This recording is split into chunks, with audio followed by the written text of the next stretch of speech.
संग्रामबापू भंडारे यांचं कीर्तन चालू असताना 10:30च्या दरम्यान टॉन्ट व्हायला सुरुवात झाली, निगेटिव्ह कमेंट यायला लागल्या.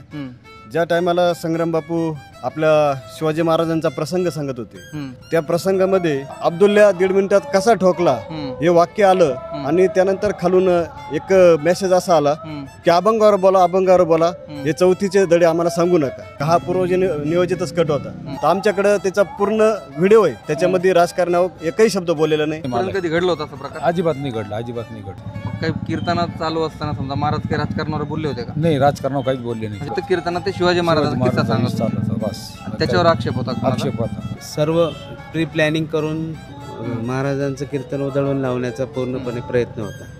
पूर्वनियोजित का असेल बरं? म्हणजे त्याच माणसांनी का केलं हे तुम्हाला काय वाटतं? हे हिंदुत्वादी विचार इथं बाळासाहेब थोरातांना नको आहे. इथं कायम दाबण्याचा प्रयत्न केलेला आहे. सर्वसामान्य माणसांना चिरडून टाकायचा प्रयत्न असतो. महाराज बोलले की अब्दुल्ला 1.5 मिनिटात ठोकला. यांना असं वाटलं की यांच्या बापालाच ठोकलं की काय, त्याच्यावरून मग वातावरण चिघळण्यात गेलं. पहिली जी मीटिंग झाली त्यावेळेस संग्रामबापू भंडारी गावात येऊ नये अशी त्यांची इच्छा होती. म्हणजे कारण जेव्हा कीर्तनाच्या आधी कीर्तनाच्या आधी जी सप्त्याची मीटिंग झाली त्यामध्ये त्यांचं असं म्हणणं होतं की या महाराजांनी कीर्तन करू नये.